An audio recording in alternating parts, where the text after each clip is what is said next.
Buenas tardes, soy Uriel Lucena Gutiérrez y hoy les hablaré de las propiedades coligativas. Las propiedades coligativas son aquellas propiedades de las disoluciones y sus componentes que dependen únicamente del número de moléculas de soluto no volátil en relación al número de moléculas del solvente y no de su naturaleza. Bien, imaginemos que tenemos un vaso de precipitado con una disolución de un líquido en el cual tenemos un soluto disuelto dentro de esta disolución. Pues bueno, las propiedades coligativas son aquellas que tan solo van a depender de cuántas partículas hay disueltos en esta disolución y no de su naturaleza, como ya habíamos explicado antes. Bien, ahora lo veremos con los dos ejemplos más típicos de las propiedades coligativas, que son el descenso crioscópico y el aumento ebullioscópico. Bien, para explicar estos dos conceptos, empezaremos con el elemento del agua, H2O, empezando de hielo, calentando. Tenemos que a los 0 grados tenemos un punto de fusión, o sea, de hielo a agua. Y si seguimos calentando a los 100 grados centígrados, tenemos el punto de ebullición hasta llegar al vapor. Obviamente todo esto sucediendo a una atmósfera de presión. ¿Qué pasa con las propiedades coligativas? Y con los conceptos anteriores, pues bueno, ahora al agua le agregamos un soluto X y entonces tenemos que va a disminuir el punto de fusión. A esto se le conoce como descenso crioscópico, que sería representado más o menos así. Pero ¿qué pasa si aumentando la temperatura? Pues ahora aumenta y esto se le conoce como aumento ebullioscópico. Y si continuamos agregándole ahora un soluto pero en más cantidad, pues obviamente se vuelve más el descenso crioscópico y más el aumento ebullioscópico. Ahora de la inicial a la final, pues obviamente hay un incremento de temperatura o disminución de temperatura que se representa con las siguientes fórmulas. Tenemos que la variación de temperatura es igual a menos porque es descenso en este caso, por la constante de fusión por la molalidad. Y en el otro caso, que es para el aumento ebullioscópico, tenemos que ahora la variación de temperatura es igual a I, ahora sí es positiva porque en este caso es aumento, por la constante de ebullición, ya no de fusión, porque en este caso estamos hablando de fusión, de ebullición, por molalidad. Muy bien, este signo de I se lo explicará mi compañero más adelante. Gracias. Buenos días, compañeros. En esta ocasión yo les hablaré sobre el aumento ebullioscópico y el descenso crioscópico. Para eso tenemos en un vaso de precipitado colocar agua pura y la vamos a calentar y enfriar. Cuando el agua está en el estado líquido, las moléculas tienen una cierta movilidad, moviéndose de un lado al otro aleatoriamente, como lo tenemos en el ejemplo 1. En términos termodinámicos, tendría una cierta entropía, y recordar que la entropía es aquella variable que mide el desorden de un sistema. Ahora, como lo tenemos en el ejemplo 3, si nosotros lo congelamos, estas partículas dejan de ser tan libres y tener movimiento, y pasan a estar en un estado sólido y estar más ordenados. Esto quiere decir que tiene una menor entropía. Ahora, como lo tenemos en el ejemplo 2, en lugar de enfriar vamos a calentar esta disolución y llegará a un estado de gas donde las partículas se mueven libremente en todo el sistema e incluso salen de él. El sistema se vuelve muy desordenado y eso quiere decir que la entropía ha aumentado. Ahora, en lugar de agua pura vamos a añadirle un soluto. En esta situación, al tener distintas moléculas con distintas propiedades y además todas ellas libres que se pueden mover por todo el sistema, a una entropía mayor que en el primer caso. Y por lo tanto vamos a calentar y enfriar como en el primer caso. Si enfriamos, vamos a llegar a un estado en el que el agua está ordenada, recordando que el soluto solo se disuelve en agua líquida, entonces queda fuera del sistema como en el ejemplo 6. Al calentar tenemos que el disolvente está evaporando y el soluto queda debajo y la entropía aumenta, y esto sería equivalente al ejemplo 2.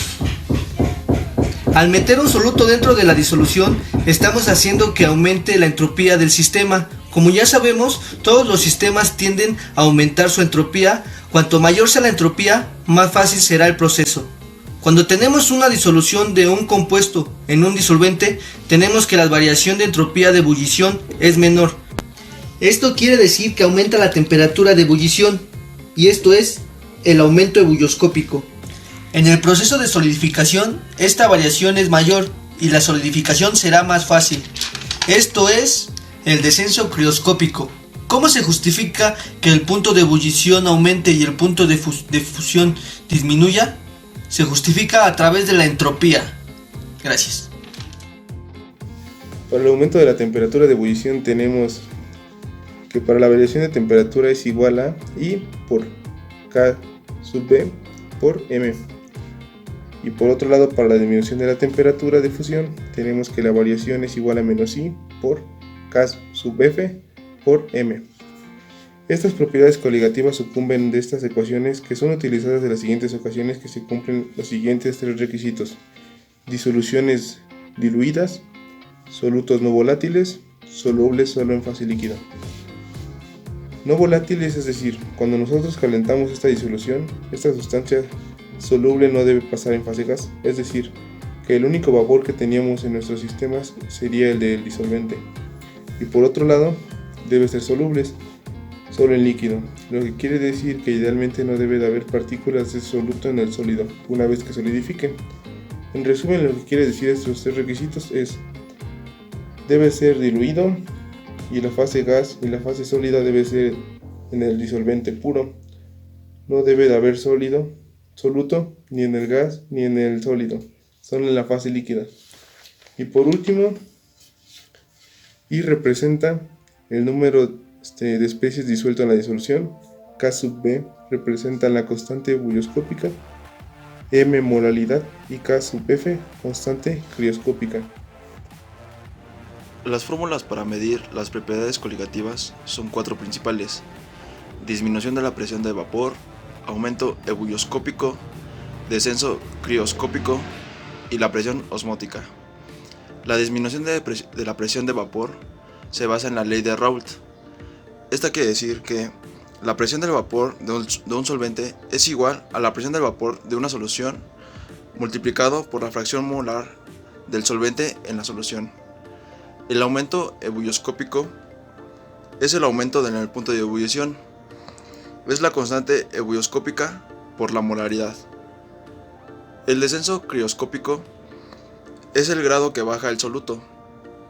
Es la constante crioscópica por la molaridad.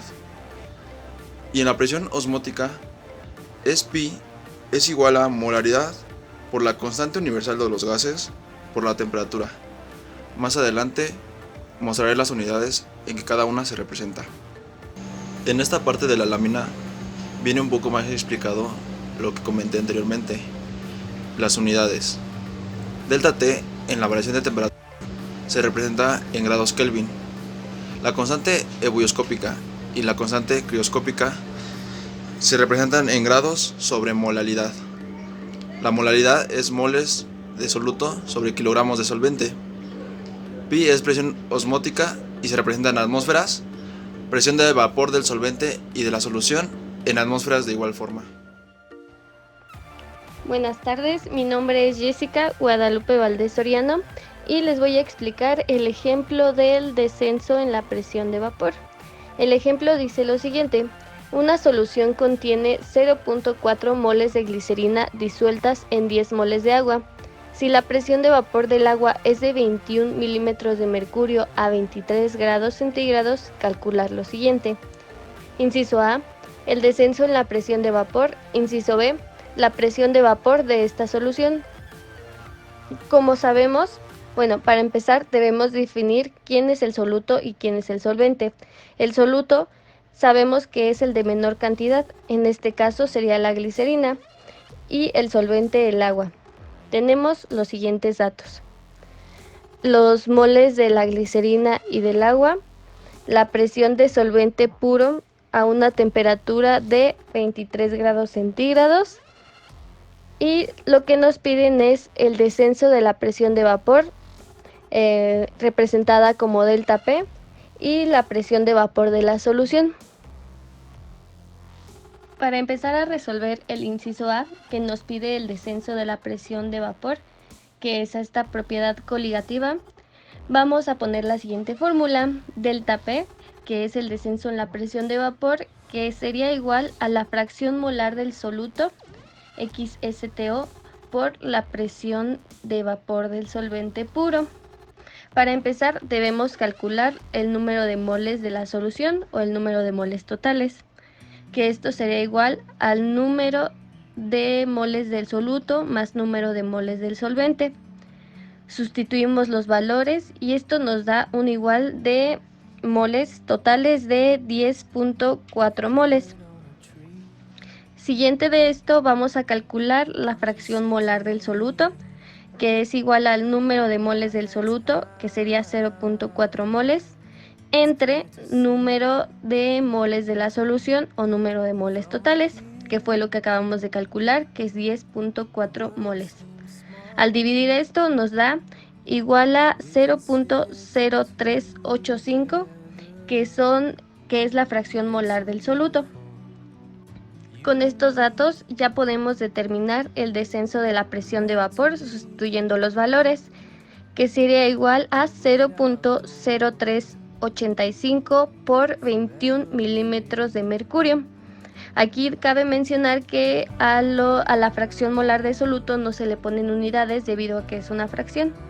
Esto nos daría igual a 0.8085 milímetros de mercurio, que sería el resultado de nuestro inciso A, o sea, el descenso de la presión de vapor. Para el inciso B debemos tener presente que el descenso de la presión de vapor también se puede expresar como la diferencia entre la presión del solvente puro menos la presión de vapor de la solución. De esta fórmula vamos a despejar el último valor, que sería la presión de vapor de la solución. Sustituyendo los valores nos quedaría 21 milímetros de mercurio menos 0.8085 milímetros de mercurio. Ya restándolo nos daría como resultado la presión de vapor de la solución, que sería 20.19 milímetros de mercurio, lo cual ya sería la respuesta del inciso B. Y así terminamos con el ejemplo del descenso de la presión de vapor. A continuación les voy a explicar el siguiente ejemplo, que sería presión osmótica, que es la cuarta propiedad coligativa. El enunciado dice así: calcular la presión osmótica de una solución obtenida al disolver 52.5 gramos de sacarosa en 1.5 litros de solución acuosa a 25 grados centígrados. Lo que nos están pidiendo es la presión osmótica, que se representa por el símbolo pi. Los datos que tenemos son el soluto, o sea la sacarosa, el solvente, que sería el agua, porque nos está hablando de una solución acuosa, el peso del soluto, que es 52.5 gramos, el volumen de la solución, que es 1.5 litros, y la constante R, que es 0.082, y finalmente tenemos la temperatura, que es de 25 grados centígrados, pero se pasa a Kelvin, que nos daría como resultado 298.15 grados Kelvin. Para este ejercicio vamos a hacer uso de tres fórmulas, que son las que están representadas en la parte de arriba. Con la que vamos a empezar es con la de moles de soluto, que la podemos sacar dividiendo el peso del soluto sobre el peso molecular del soluto. Lo que no tenemos aquí es el peso molecular, así que lo vamos a calcular, lo que nos da el resultado de 342.297. Teniendo ya esto, Damos paso a realizar la operación dividiendo 52.5 gramos entre 342.297 gramos sobre mol. Aquí en las unidades se van a eliminar los gramos y nos va a quedar únicamente moles. Así que el resultado de moles de soluto sería igual a 0.1533 moles. Lo siguiente que vamos a hacer sería proceder con la segunda fórmula, que es para calcular la molaridad. Esta se calcula dividiendo los moles del soluto entre el volumen de la solución. Ya tenemos ambos datos, sería sustituir valores, lo que nos da igual a 0.1533 moles entre 1.5 litros. Esto nos va a dar igual a una molaridad de 0.1022 moles sobre litro. Y finalmente vamos a proceder a calcular la presión osmótica, que sería multiplicar la molaridad por la constante R por la temperatura. Primero vamos a hacer la multiplicación de las unidades para ver qué unidades le corresponden a la presión osmótica. Ya multiplicando todo esto se van a eliminar los moles, los Kelvin y los litros. Nos va a quedar únicamente atmósferas. Finalmente multiplicamos 0.1022 por 0.082 por 298.15 y esto nos va a dar igual a una presión osmótica de 2.4998 atmósferas. Y esto ya es el resultado, la solución de nuestro problema sobre presión osmótica. Buenas tardes, mi nombre es Jessica Guadalupe Valdés Soriano y les voy a explicar el ejemplo del descenso en la presión de vapor. El ejemplo dice lo siguiente: una solución contiene 0.4 moles de glicerina disueltas en 10 moles de agua. Si la presión de vapor del agua es de 21 milímetros de mercurio a 23 grados centígrados, calcular lo siguiente. Inciso A, el descenso en la presión de vapor. Inciso B, la presión de vapor de esta solución. Como sabemos, para empezar debemos definir quién es el soluto y quién es el solvente. El soluto sabemos que es el de menor cantidad, en este caso sería la glicerina, y el solvente el agua. Tenemos los siguientes datos: los moles de la glicerina y del agua, la presión de solvente puro a una temperatura de 23 grados centígrados, y lo que nos piden es el descenso de la presión de vapor, representada como delta P, y la presión de vapor de la solución. Para empezar a resolver el inciso A, que nos pide el descenso de la presión de vapor, que es esta propiedad coligativa, vamos a poner la siguiente fórmula: delta P, que es el descenso en la presión de vapor, que sería igual a la fracción molar del soluto, XSTO, por la presión de vapor del solvente puro. Para empezar debemos calcular el número de moles de la solución o el número de moles totales, que esto sería igual al número de moles del soluto más número de moles del solvente. Sustituimos los valores y esto nos da un igual de moles totales de 10.4 moles. Siguiente de esto vamos a calcular la fracción molar del soluto, que es igual al número de moles del soluto, que sería 0.4 moles, entre número de moles de la solución o número de moles totales, que fue lo que acabamos de calcular, que es 10.4 moles. Al dividir esto nos da igual a 0.0385, que es la fracción molar del soluto. Con estos datos ya podemos determinar el descenso de la presión de vapor sustituyendo los valores, que sería igual a 0.0385 por 21 milímetros de mercurio. Aquí cabe mencionar que a la fracción molar de soluto no se le ponen unidades debido a que es una fracción. Esto nos daría igual a 0.8085 milímetros de mercurio, que sería el resultado de nuestro inciso A, o sea, el descenso de la presión de vapor. Para el inciso B debemos tener presente que el descenso de la presión de vapor también se puede expresar como la diferencia entre la presión del solvente puro menos la presión de vapor de la solución. De esta fórmula vamos a despejar el último valor, que sería la presión de vapor de la solución. Sustituyendo los valores nos quedaría 21 milímetros de mercurio menos 0.8085 milímetros de mercurio. Ya restándolo, nos daría como resultado la presión de vapor de la solución, que sería 20.19 milímetros de mercurio, lo cual ya sería la respuesta del inciso B. Y así terminamos con el ejemplo del descenso de la presión de vapor. A continuación les voy a explicar el siguiente ejemplo, que sería presión osmótica, que es la cuarta propiedad coligativa. El enunciado dice así: calcular la presión osmótica de una solución obtenida al disolver 52.5 gramos de sacarosa en 1.5 litros de solución acuosa a 25 grados centígrados.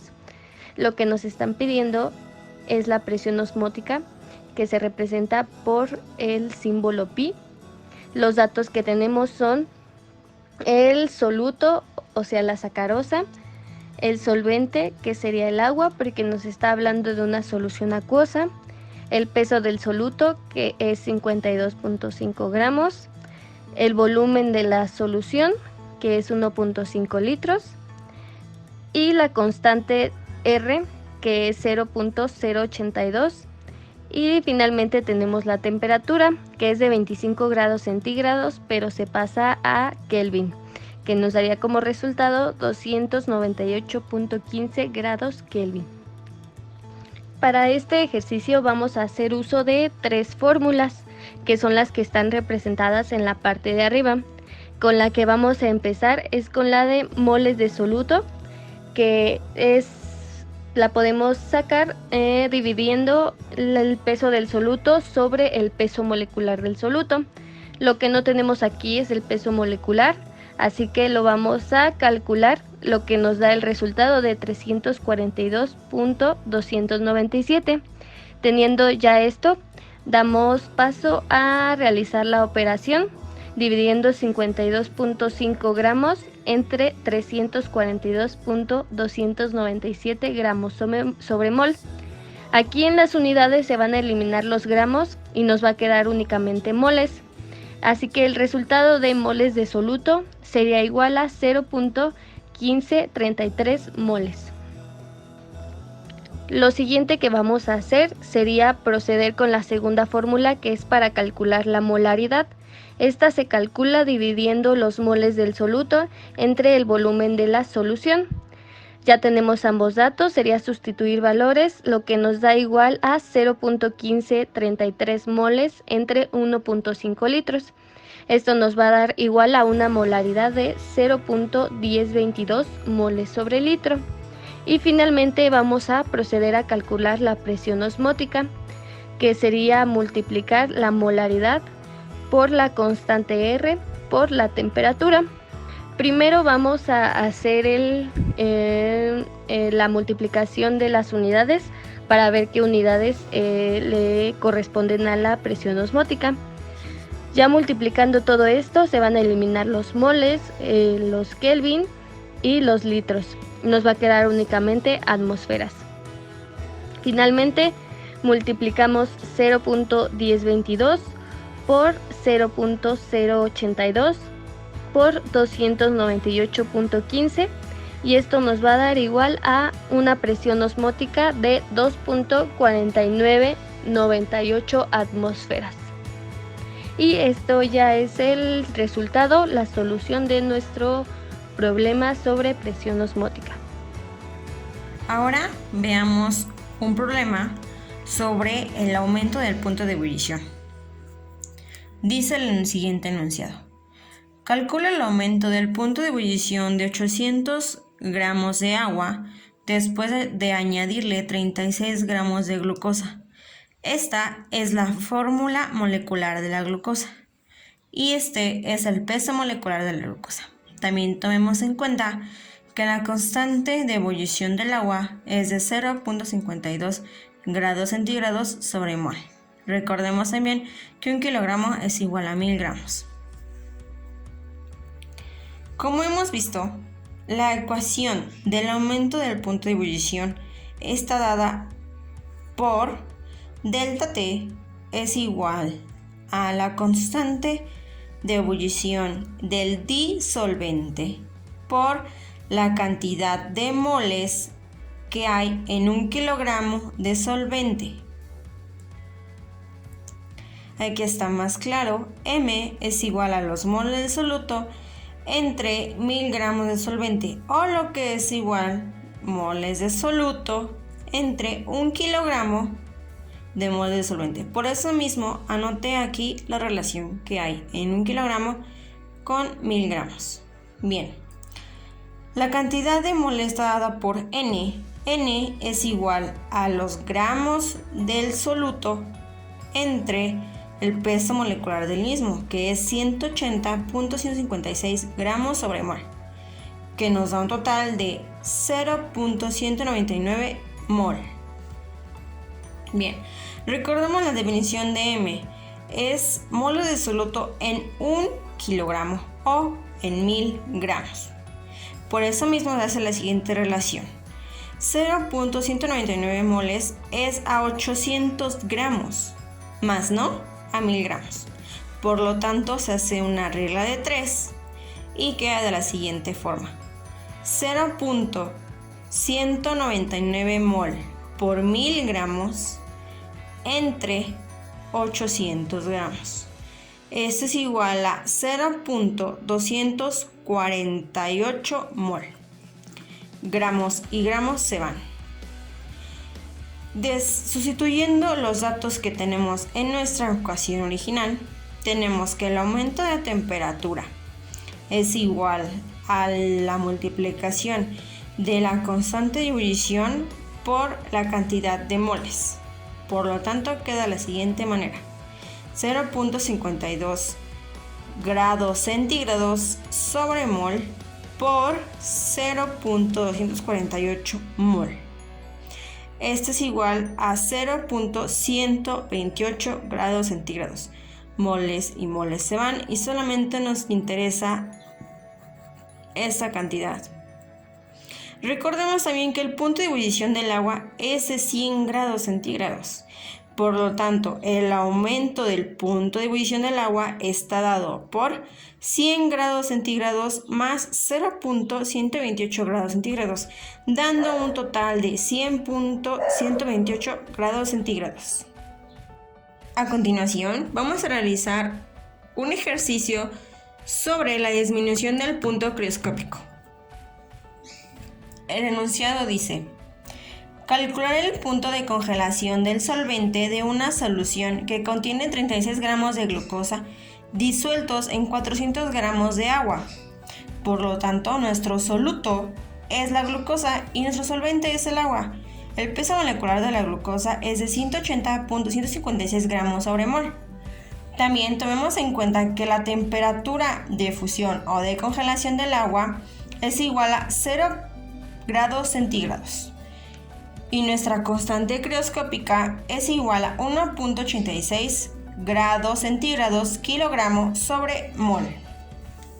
Ahora realizaremos el cálculo de moles de nuestro soluto. Este es igual a 36 gramos entre 180.156 gramos sobre mol. Este es igual a 0.199 moles. Para calcular nuestra molalidad es igual a el número de moles del soluto entre kilogramo de solvente. Sustituyendo valores queda 0.199 moles del soluto entre 0.4 kilogramos de solvente, que esto es igual a 0.4975 moles del soluto entre kilogramo solvente. Para calcular el descenso crioscópico se utiliza la siguiente ecuación. El descenso crioscópico es igual a la constante crioscópica del solvente por la molalidad del soluto. Por lo tanto, queda de la siguiente manera: 1.86 grados centígrados kilogramos del solvente entre moles del soluto por 0.4975 moles soluto kilogramo solvente. Soluto se van, kilogramo solvente se van, dando la cantidad de 0.93 grados centígrados. Esto es el punto de congelación del solvente. Sin embargo, también podemos calcular el punto de la congelación de la solución. Tengamos en cuenta que el descenso crioscópico es igual a la temperatura crioscópica pura del solvente menos la temperatura crioscópica de la solución. Por lo tanto, la temperatura crioscópica de la solución es igual a la temperatura crioscópica del solvente menos el descenso crioscópico. Sustituyendo valores, es igual a 0.0 grados centígrados menos 0.93 grados centígrados del solvente. Por lo tanto, el punto de congelación de la solución es igual a menos 0.93 grados centígrados.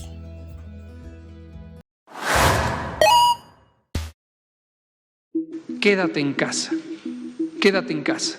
Si no es indispensable que salgas, quédate en casa.